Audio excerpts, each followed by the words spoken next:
Selamat pagi Bapak Ibu yang dikasihi Tuhan, selamat hari Minggu, selamat kita melakukan ibadah online di rumah bersama keluarga terkasih. Semoga Bapak Ibu semua di rumah dalam keadaan sehat-sehat semua.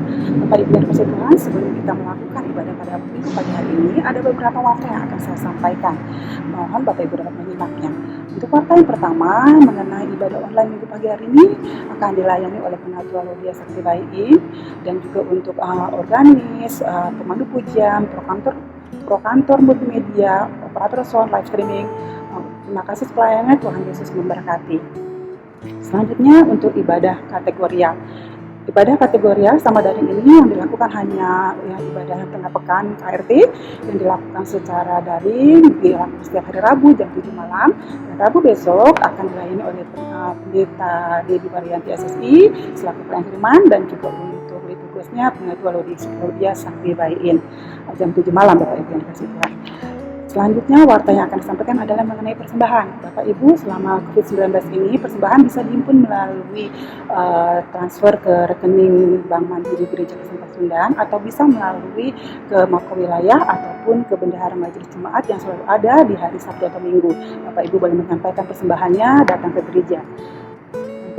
Berita selanjutnya, warta selanjutnya adalah mengenai pelayanan pastoral dan kunjungan. Selama untuk mengoptimalisasi pelayanan di masa pandemi COVID-19 ini, Majelis Jemaat akan melakukan kunjungan rutin baik secara onsite maupun online setiap hari Selasa dan hari Kamis kepada anggota jemaat. Bagi anggota jemaat yang membutuhkan pelayanan pastoral atau konseling pastoral atau pelayanan lainnya dapat menghubungi Majelis Jemaat atau pendeta langsung. Dan warta selanjutnya adalah mengenai buku Renungan Sahabat. Telah terbit buku Renungan Sahabat edisi November-Desember. Bagi Bapak Ibu yang berminat boleh menghubungi Mako Wilayah atau pengurus wilayah untuk memesan buku Renungan Sahabat ini dengan mengganti ongkos cetaknya sebesar 15.000 per buku. Selanjutnya mengenai buku Pekan Keluarga. Bapak Ibu, buku Pekan Keluarga yang sudah dibagikan kepada Bapak Ibu untuk pengganti ongkos cetaknya sebesar 20.000. Bagi yang belum melunasinya boleh menghubungi majelis wilayah ataupun pengurus wilayah. Kata selanjutnya adalah mengenai warta duka cita. Telah pulang ke rumah Bapa di sorga almarhumah Bapak Dedi Baidan dalam usia ke-50 tahun. Pada hari Minggu 1 November 2020 pukul 9 pagi di Rumah Sakit Fatmawati. Jenazah telah dimakamkan pada hari Minggu 1 November 2020 pukul 1 di TPU Pondok Ranggon. Majelis dan jemaat menyampaikan turut berbelasungkawa bagi keluarga yang ditinggalkan, senantiasa diberikan kekuatan dan penghiburan. Untuk warta selanjutnya, pelayanan pendeta. Pada hari ini, Ibu Pendeta Debbie Varianti SSI melayani di GKP Jemaat Ciwidey. Demikian warta yang dapat kami sampaikan. Untuk Bapak Ibu yang membutuhkan pelayanan, silakan menghubungi majelis pelayanan masing-masing dan juga bisa melalui koordinator wilayah. Tuhan Yesus memberkati. Bapak Ibu yang dikasihi Tuhan, kita akan memulai ibadah kita di Minggu pagi hari ini. Mari kita semua pribadi lepas pribadi yang mengambil saat teduh sejenak.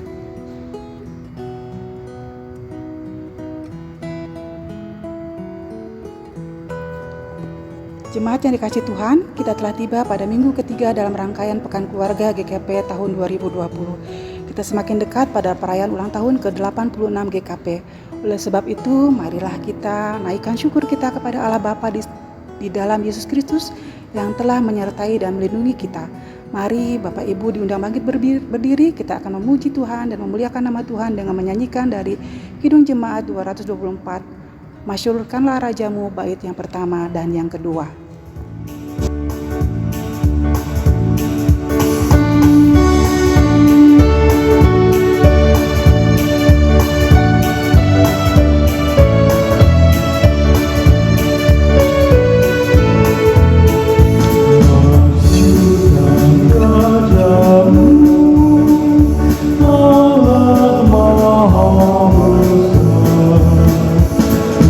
Ucapan syukur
kita masuk ke dalam votum dan salam. Pertolongan kita adalah dengan nama Tuhan yang menjadikan langit dan bumi, yang memelihara kesetiaannya sampai selama-lamanya dan tidak pernah meninggalkan perbuatan tangannya. Damai sejahtera bagi saudara yang datang dalam nama Tuhan. Nats pembimbing kita hari ini, dengarlah firman Tuhan yang menjadi nats pembimbing dalam kebaktian minggu ini, yang terambil dari kitab Roma 15 ayatnya yang kelima. Semoga Allah yang adalah sumber ketekunan dan penghiburan mengaruniakan kerukunan kepada kamu sesuai dengan kehendak Yesus Kristus. Demikianlah firman Tuhan.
Marilah kita masuk dalam pengakuan dosa.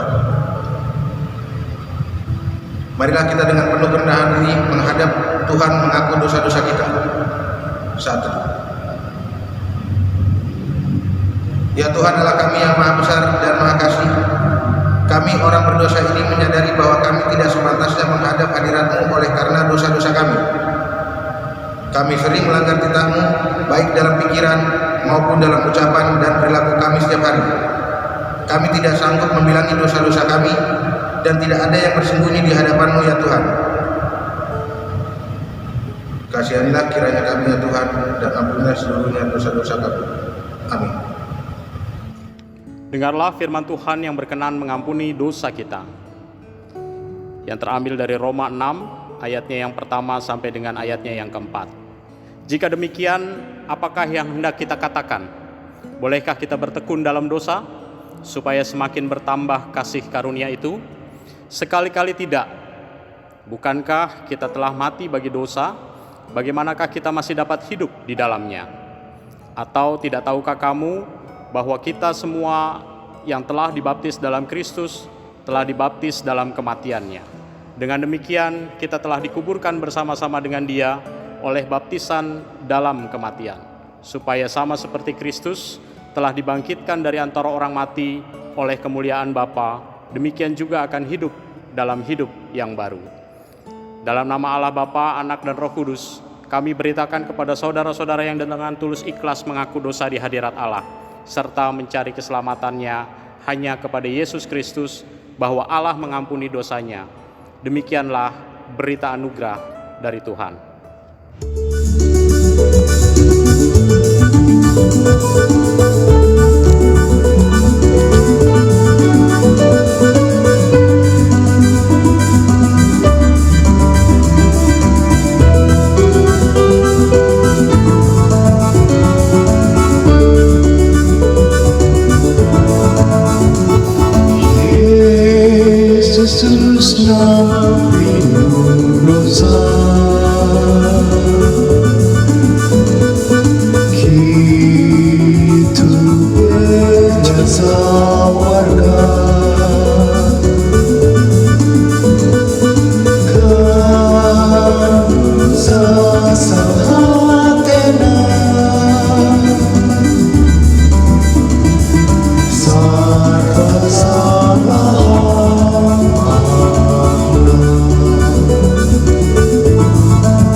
Saudara-saudara yang dikasih dalam Tuhan, sebelum kita akan membaca firman Tuhan, mari kita bersatu di dalam doa.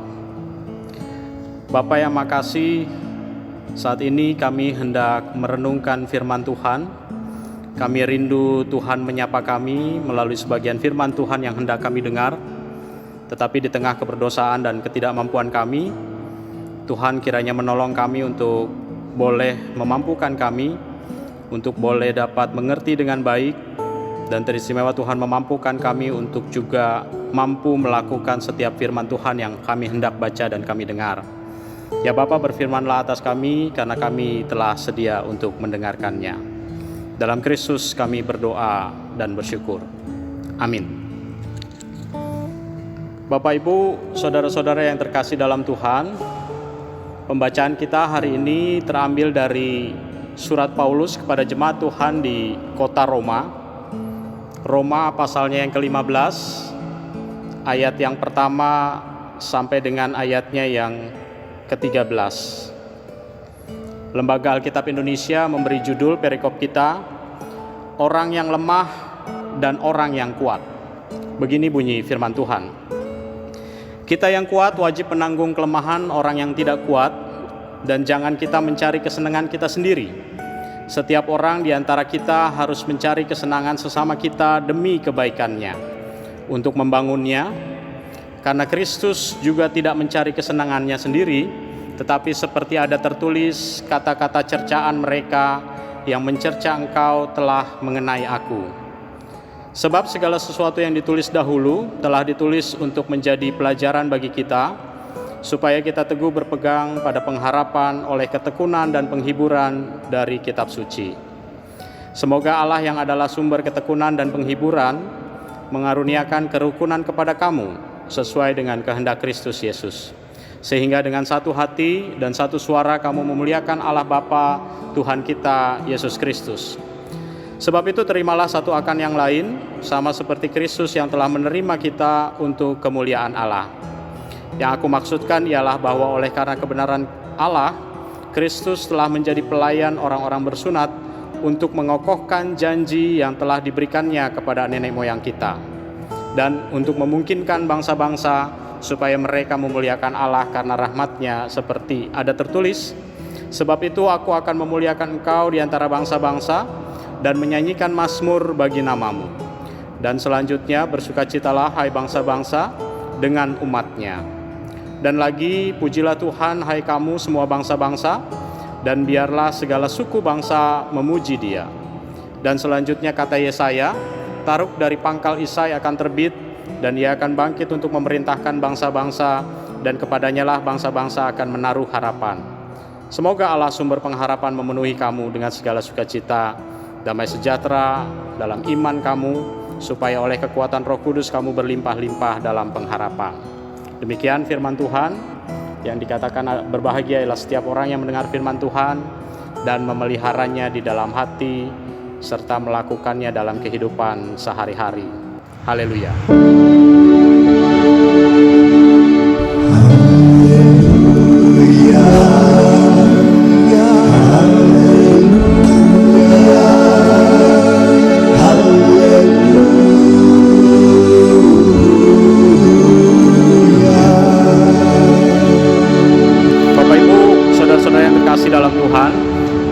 Hari ini sesuai dengan tema yang disajikan oleh Sinode GKP. Hari ini kita akan sama-sama merenungkan tema kerukunan dan pengharapan dari Allah Sang Penghibur. Bapak Ibu Saudara-saudara yang terkasih dalam Tuhan, saya hendak memulai perenungan kita hari ini dengan sebuah data yang dirilis oleh Kementerian Agama di tahun 2019. Ini data mengenai survei indeks kerukunan umat beragama kita di tahun 2019. Ada satu data yang menarik yang dikeluarkan atau dirilis oleh Kementerian Agama di tahun 2019, bahwa indeks kerukunan kita hari ini mencapai angka 73,83. Nah, ini indeks yang naik dari sebelumnya. Di tahun 2018 indeks kita di angka 70,90 begitu ya. Jadi ini tentu angka ini adalah angka yang menggembirakan buat kita kalau ini merupakan realitas sesungguhnya apa yang ada di tengah-tengah kehidupan bangsa kita. Walaupun memang kita di Jawa Barat agak di bawah sedikit angkanya begitu ya, dari rata-rata nasional 73,83. Menurut data di Jawa Barat indeksnya 68, sekian. Jadi kita agak di bawah rata-rata angka nasional. Tetapi secara nasional angka ini cukup menggembirakan Bapak Ibu, karena kita berada di angka 73,83. Dan kita ketahui bahwa tahun 2019 adalah tahun yang cukup ramai. Kita ketahui kemarin-kemarin kita menyaksikan begitu banyak silang pendapat terkait dengan perkembangan perpolitikan di Indonesia, begitu ya. Ada banyak perbedaan-perbedaan yang begitu tajam yang membuat masyarakat kita agak sedikit terbelah oleh karena perbedaan-perbedaan pilihan yang ada. Begitu juga diramaikan dengan sebelumnya, ada Pilkada DKI walaupun kita di Jawa Barat, ini juga cukup meramaikan juga karena kita tidak terlepas begitu ya, karena kita berada di pinggir DKI. Ada banyak pendapat, ada banyak perbedaan-perbedaan yang menajam, sehingga lalu kemudian ini sedikit menimbulkan perselisihan di antara kita masing-masing. Tetapi apa yang ditakutkan oleh orang banyak, Bapak Ibu Saudara-saudara yang terkasih, bahwa ada orang yang memprediksi bahwa kita akan terbelah, terpecah, dan mungkin akan bermusuhan berlama-lama. Saya pikir relatif hal ini tidak terjadi begitu ya, karena setelah proses politik itu selesai, maka bangsa kita relatif hidup damai kembali satu dengan yang lain. Nah, ini adalah suatu hal yang cukup menggembirakan di antara kita, karena kita ternyata sudah cukup dewasa untuk melihat perbedaan itu sebagai sesuatu yang wajar begitu. Nah, Bapak Ibu Saudara-saudara yang terkasih, tetapi walaupun indeks ini cukup menggembirakan buat kita bersama, tentu kita tidak boleh terbuai begitu ya, karena tentu kerukunan adalah sesuatu yang harus kita upayakan bersama. Tidak ada jaminan bahwa angka yang baik adalah angka yang akan terus membaik begitu ya. Maka kita dalam kehidupan kita perlu merawatnya, kita perlu melestarikan kerukunan ini untuk tetap kita hadirkan dalam kehidupan berbangsa kita. Kita perlu mengupayakan sekeras mungkin supaya kita bisa hidup harmonis satu dengan yang lain. Bapak Ibu Saudara-saudara yang terkasih dalam Tuhan, ada juga hal yang menarik di tengah-tengah situasi kita hari ini. Kita berhadapan dengan krisis kesehatan, krisis ekonomi juga begitu ya. Tetapi kita mendapatkan satu berita yang baik ketika di awal-awal kita masuk ke dalam masa pandemi yang kita hadapi sampai sekarang. Kita bersyukur banyak hal berita baik yang juga tetap terjadi dalam kehidupan kita sebagai bangsa. Kita melihat keakraban warga negara satu dengan yang lain, saling mendukung satu sama lain. Misalnya saja ada satu cerita yang menarik terjadi di Makassar. Ada banyak driver Gojek di sana yang berupaya untuk patungan membeli dan membawakan makanan kepada petugas yang menangani COVID-19 untuk beberapa rumah sakit.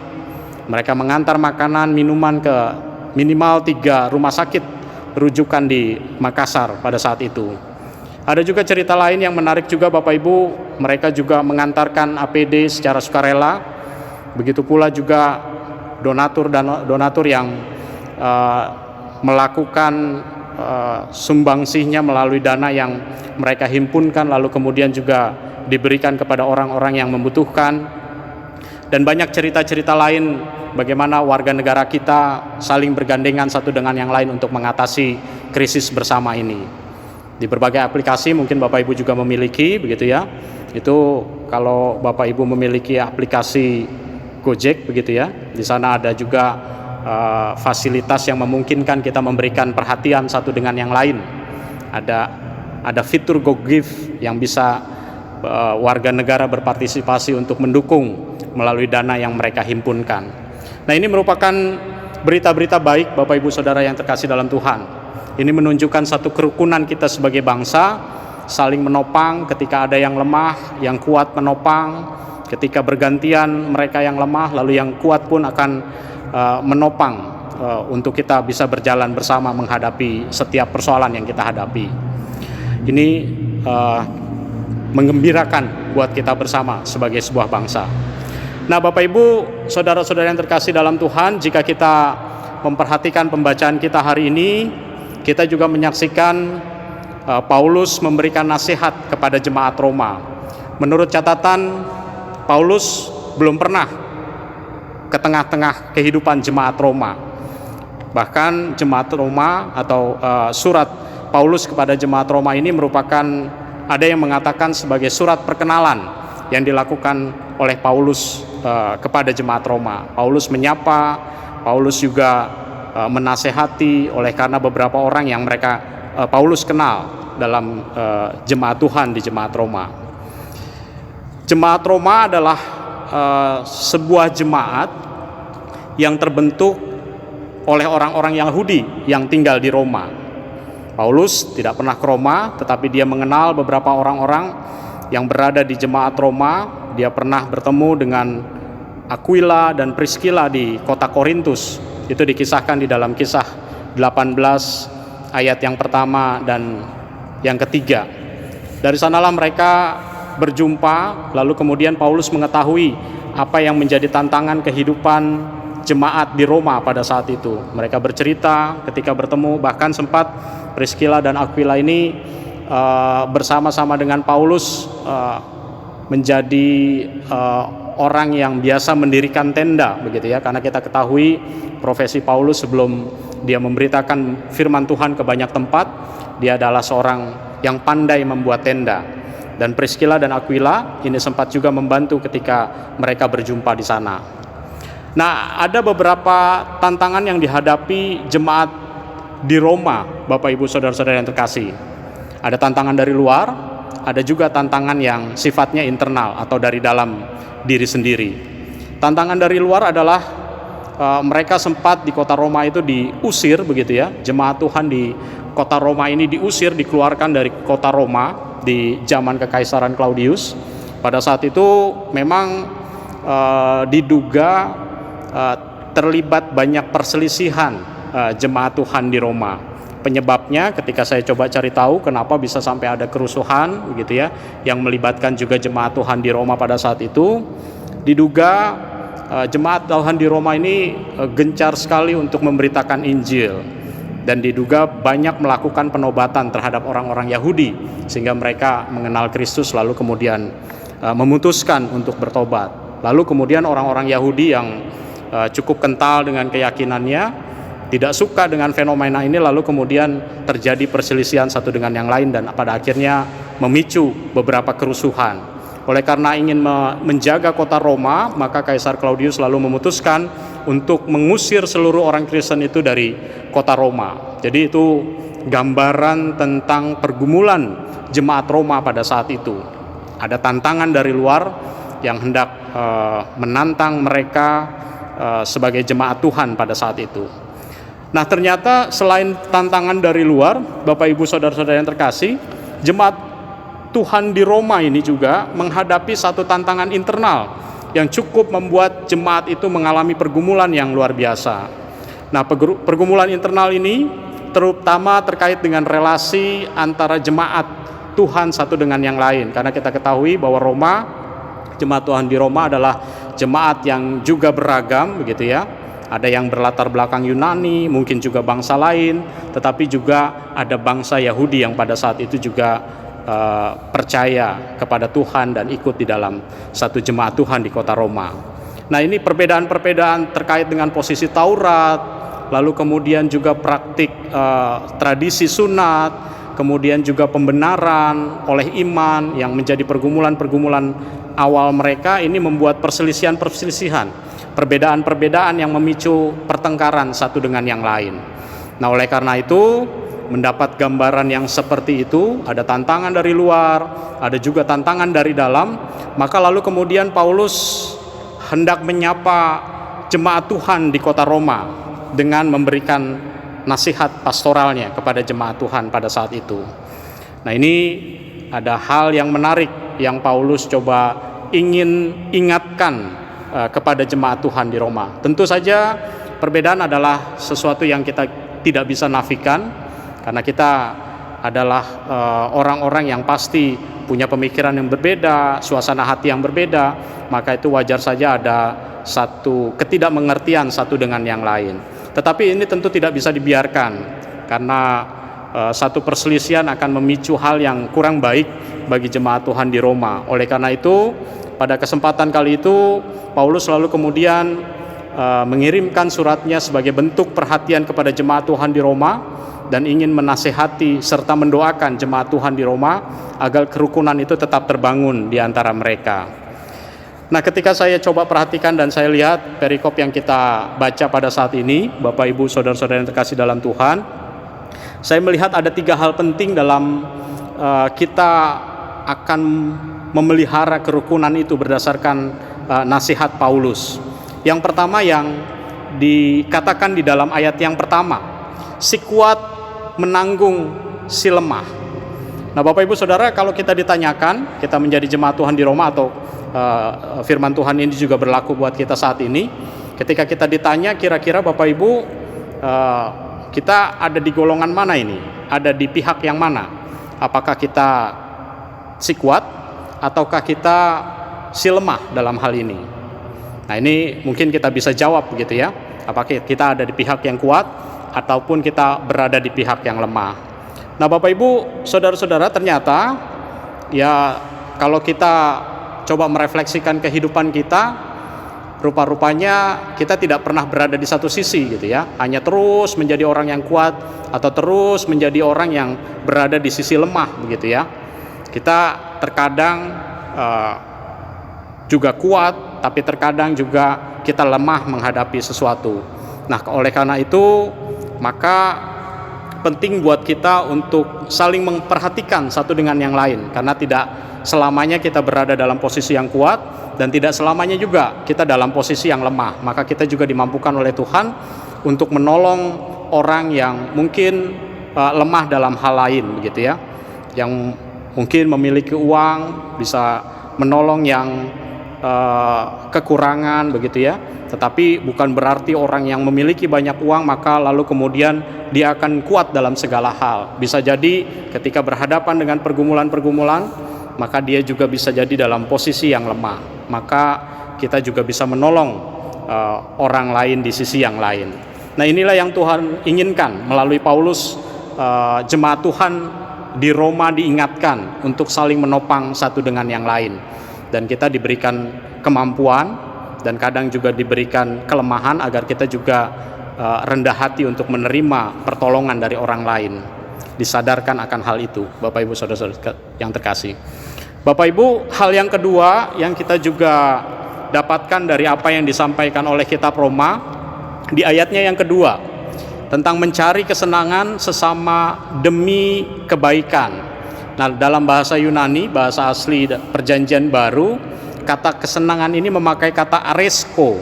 Nah, kata aresko ini artinya adalah berkenan dan diterima baik. Nah, saudara-saudara yang terkasih dalam Tuhan, siapa yang tidak senang diperlakukan atau diterima dengan baik oleh orang lain? Tentu semua orang merindukan hal itu. Nah, jika setiap orang berusaha keras untuk menerima atau menghargai orang lain, maka kerukunan itu dapat tercipta. Jika masing-masing menempatkan diri sebagai pihak yang paling benar, sementara kita menempatkan orang lain lebih rendah, maka dapat dibayangkan bahwa kerukunan itu akan sulit tercipta. Nah, hal ini persis terjadi di jemaat Tuhan di kota Roma pada saat Paulus menuliskan suratnya. Saat masing-masing mengklaim kebenarannya, akan sangat sulit tercipta suasana yang harmonis dan rukun. Maka Paulus lalu mengingatkan kepada kita dan juga kepada jemaat Tuhan di Roma pada saat itu untuk mengupayakan kesenangan sesama kita demi kebaikan. Nah, hal yang berikutnya, Bapak, Ibu, saudara-saudara yang terkasih dalam Tuhan, kita juga diingatkan untuk satu hati dan satu suara memuliakan Allah. Nah, tentu menjadi satu suara atau semua orang sama pendapatnya itu sesuatu yang tidak mungkin, begitu ya Bapak Ibu, karena setiap orang memang dikaruniai perbedaan, bahkan suasana hatinya maupun pikirannya. Tetapi apa yang dimaksud di sini adalah bukan menafikan perbedaan, tetapi bagaimana kita mau bersatu hati untuk memuliakan Allah melalui hati kita, pikiran kita, dan juga mulut kita. Dan hal yang menarik di sini, kata asli dari hati dalam bahasa aslinya adalah homotumadon. Nah, biasanya diterjemahkan dengan satu hati, tetapi dalam versi yang lain, dalam kitab berbahasa Inggris, versi King James, ini menerjemahkannya dengan with one mind, sepikir, begitu ya, karena memang sebetulnya hati kita itu kan tidak bisa mempertimbangkan ya, yang bisa mempertimbangkan adalah kepala kita, begitu ya, pikiran kita. Maka King James lebih memilih untuk menggunakan kesatuan pikiran ketimbang satu hati. Ya, karena kita ketahui bahwa hati sebetulnya fungsinya bukan untuk menimbang tentang baik dan benar, tetapi ya kalau secara fungsi biologisnya lebih kepada apa ya, menetralisir racun, begitu ya. Tetapi yang dimaksudkan adalah bagaimana dengan pikirannya manusia mempertimbangkan segala sesuatunya. Nah, Bapak Ibu, saudara-saudara yang terkasih dalam Tuhan, dari ketiga nasihat ini maka Paulus berharap mereka bisa menjaga kerukunan satu dengan yang lain, karena itu yang Allah inginkan untuk dihadirkan dalam kehidupan mereka di tengah-tengah jemaat Roma. Karena kalau perbedaan-perbedaan itu akan terus dikembangkan dan akan semakin tajam, maka itu akan mengganggu keharmonisan mereka, dan pada saatnya nanti mereka tidak bisa melakukan hal-hal yang baik yang Tuhan inginkan untuk jemaat itu lakukan. Nah, kalau kita melihat perenungan kita hari ini, Bapak Ibu, saudara-saudara yang terkasih, maka kita sebagai gereja Kristen Pasundan ini kita berada di tengah-tengah satu wilayah yang sangat besar di Jawa Barat. Bahkan mungkin beberapa informasi yang saya dapatkan, Jawa Barat itu merupakan masyarakat yang paling banyak, sekitar 50 juta penduduknya dari antara daerah-daerah yang lain.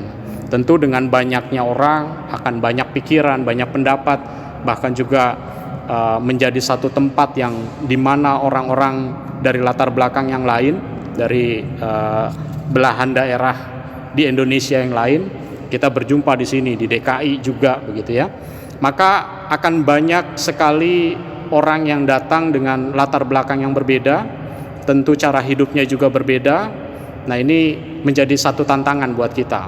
Apalagi gereja kita ya bukan gereja suku, begitu ya, tapi gereja wilayah yang bisa membuka diri terhadap keberagaman tersebut. Nah, ini merupakan tantangan tapi juga peluang, karena perbedaan juga akan menghasilkan banyak hal yang baik, begitu ya. Tetapi tentu mengingat apa yang disampaikan oleh Paulus kepada jemaat Tuhan di Roma, maka kita juga perlu menjaga atau melestarikan kerukunan itu supaya kita bisa banyak melakukan banyak hal ketika kita bisa hidup harmonis dan rukun. Nah, untuk memulai bagaimana kita berinteraksi dengan baik satu dengan yang lain, tentu jemaat adalah konteks yang lebih besar. Maka kita bisa mulai dari konteks keluarga, di mana keluarga adalah unit terkecil dari sebuah masyarakat, maka kita bisa belajar bagaimana hidup harmonis atau hidup rukun di tengah-tengah keluarga kita.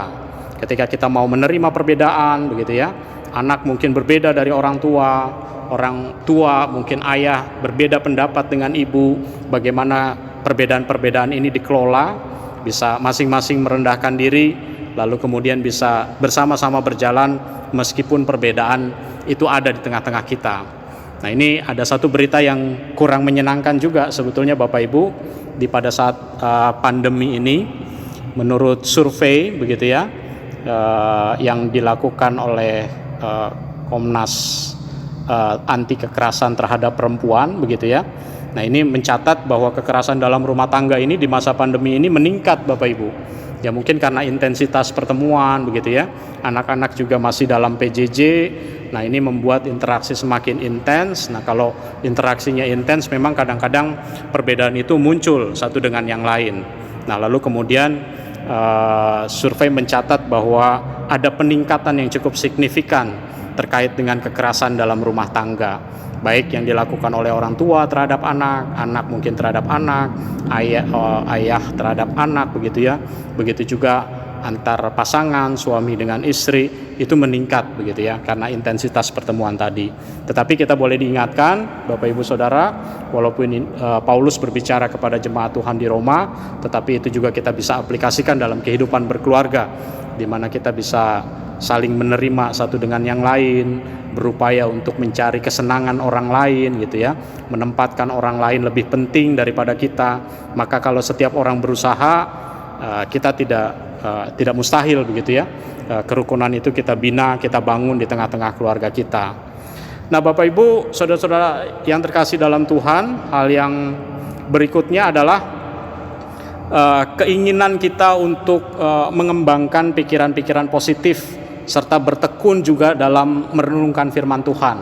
Nah, ini akan menolong kita ketika kita berusaha untuk mendekat kepada Tuhan, maka Tuhan juga memampukan untuk kita melakukan hal-hal yang baik dalam hidup kita.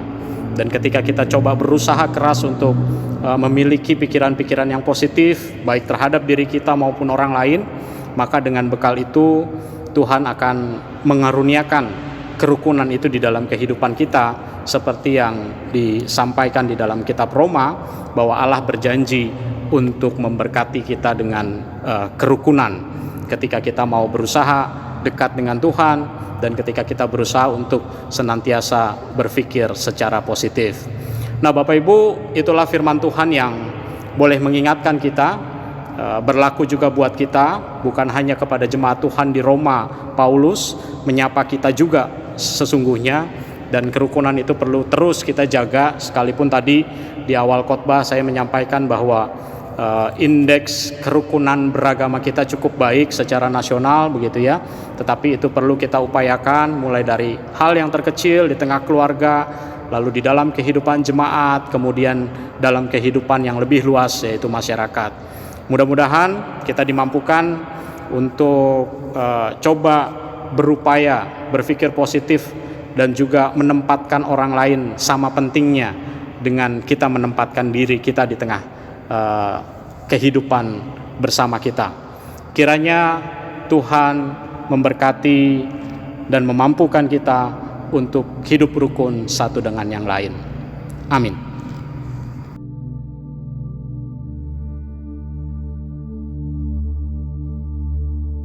Bapak Ibu saudara-saudara yang terkasih dalam Tuhan, mari kita menaikkan syafaat kita, mari kita bersatu di dalam doa.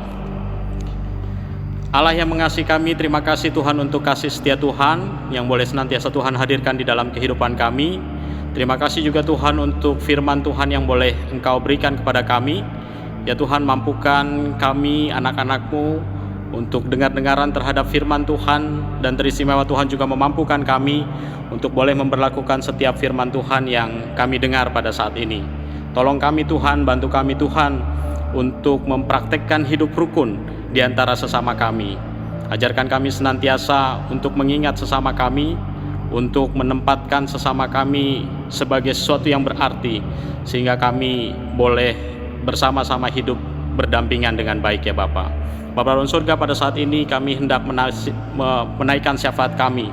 Kami rindu Tuhan untuk kami berdoa untuk saudara-saudara kami yang sakit, Ibu Yongyani, Oma Marce Robot, Oma Siti Romlah, Ibu Enci Sutarsi, Oma Rusmiati Anirun, Ibu Isnarti, Ibu Fitri, Bapak Rahmat Noron, Opa Yonatan Wairata, Ibu Yuanita Noron, Ibu Lili Rahmadi, Ibu Komalasari, Bapak Eli Horeb Sabajan, Ibu Suryamah Pangala, Bapak Budiono, Bapak Junaidi Tibin, Bapak Simon Siswanto, Ibu Anita Pondaah, Opa Lingga Anirun, dan juga adik Bogdan Okto Desnasius.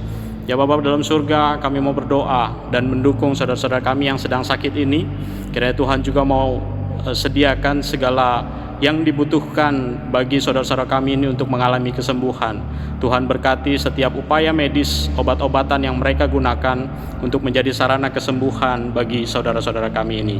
Kami juga berdoa untuk saudara-saudara kami yang mendampinginya. Tuhan juga memberikan kekuatan agar melalui orang-orang yang mengasihinya, saudara-saudara kami ini boleh mengalami kesembuhan yang sempurna dari Bapa. Bapa dalam surga, kami juga mau berdoa untuk saudara kami yang pada saat ini sedang berduka ya Bapa. Kami ketahui bahwa beberapa saat yang lalu Tuhan telah panggil almarhum Bapak Dedi Baidan. Tuhan yang adalah penghibur, Tuhan adalah yang senantiasa menolong kami, Tuhan yang memampukan saudara-saudara kami yang ditinggalkan untuk boleh tetap kuat dan tabah di dalam Tuhan.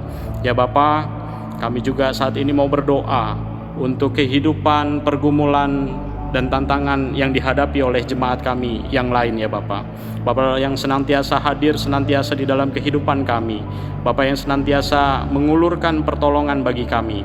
Karena itu kami yakin dan percaya apapun yang menjadi tantangan kehidupan kami, Tuhan yang senantiasa memberikan kami jalan keluar bagi kami. Bapa dalam surga, kami juga tak lupa mau berdoa untuk kehidupan berbangsa dan bernegara kami. Tuhan senantiasa menolong bangsa ini di tengah setiap pergumulan dan tantangan kehidupan yang kami hadapi. Ada banyak tantangan berupa krisis kesehatan dan juga krisis ekonomi yang sedang kami hadapi.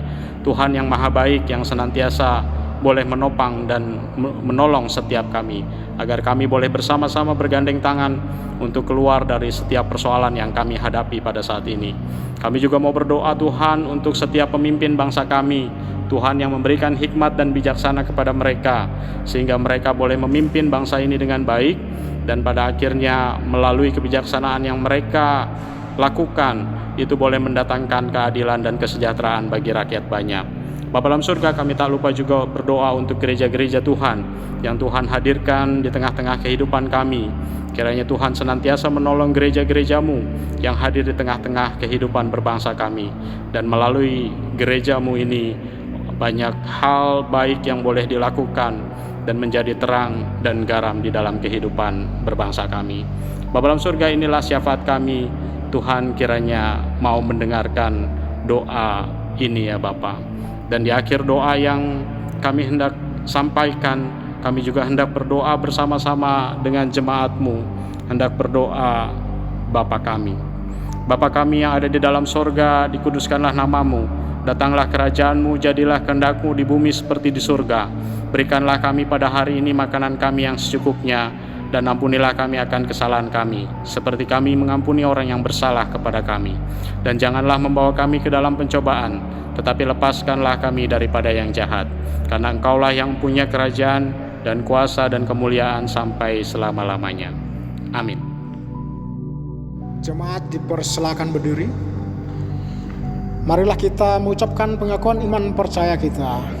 Aku percaya kepada Allah, Bapa yang Maha Kuasa, Khalik langit dan bumi, dan kepada Yesus Kristus, anaknya yang tunggal Tuhan kita, yang dikandung daripada Roh Kudus, lahir dari anak darah Maria, yang menderita di bawah pemerintahan Pontius Pilatus, disalibkan, mati dan dikuburkan, turun ke dalam kerjaan maut. Pada hari yang ketiga, bangkit pula dari antara orang mati, naik ke sorga, duduk di sebelah kanan Allah, Bapa yang Maha Kuasa, dan akan datang dari sana untuk menghakimi orang yang hidup dan yang mati. Aku percaya kepada Roh Kudus, gereja yang kudus dan am, persekutuan orang kudus, pengampunan dosa, kebangkitan daging, dan hidup yang kekal. Jemaat dipersilakan duduk kembali.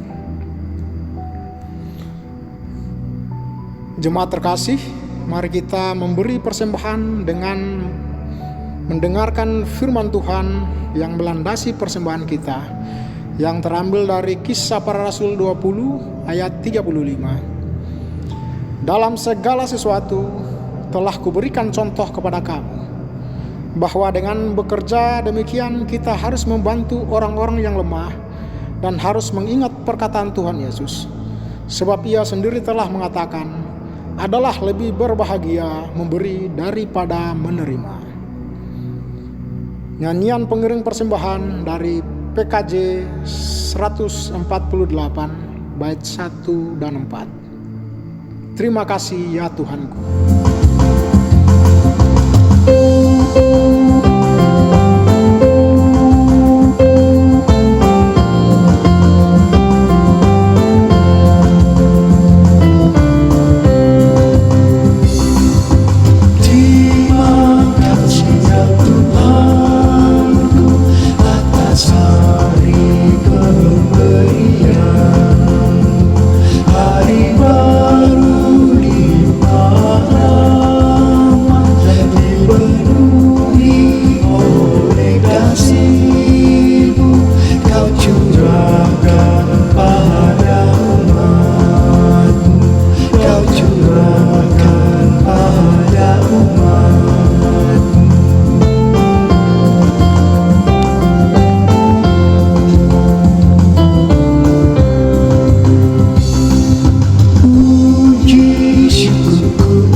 Jemaat dipersilakan diri. Mari kita berdoa. Bapa Surgawi, dikuduskanlah namamu di dalam hati kami pagi ini. Kami mengangkat hati kami dalam ucapan syukur atas karunia-Mu yang sempurna bagi kami. Kami memuji-Mu dengan perkataan dan pujian. Kami merendahkan hati di hadapan-Mu, sumber segala berkat. Tuhan atas alam semesta, kami mempersembahkan kepadamu persembahan kami sebagai pengakuan bahwa hidup kami adalah milik-Mu. Betapa kami bersyukur atas kesempatan untuk menaikkan persembahan kepadamu. Kami percaya Engkau akan memberkati persembahan ini untuk kebutuhan pekerjaan-Mu di sini dan di seluruh dunia. Dalam nama Yesus Kristus kami berdoa. Amin. Bapak Ibu Saudara, kita akan masuk dalam amanat pengutusan. Pergilah, lakukanlah firman Tuhan yang telah saudara dengar, dan tetaplah setia melakukan kehendak-Nya, agar nama Tuhan senantiasa dimuliakan melalui kehidupan saudara.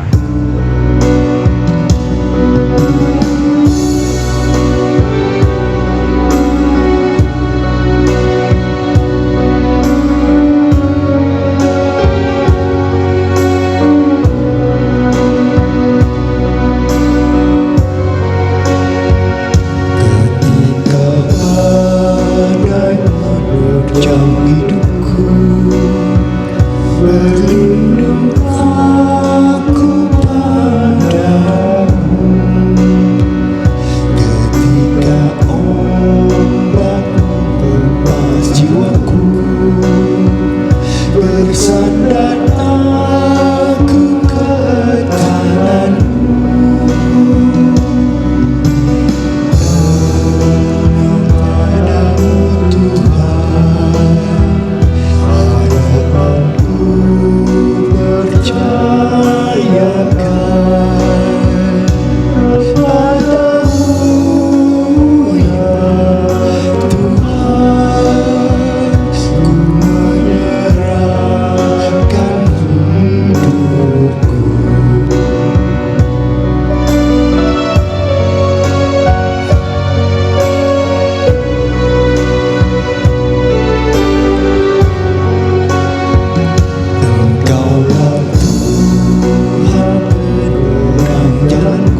arahkanlah hatimu dan terimalah berkat-Nya. Kasih Allah Bapa kita dan kasih karunia Tuhan Yesus Kristus serta persekutuan Roh Kudus menyertai saudara-saudara dari sekarang sampai selama-lamanya. Amin.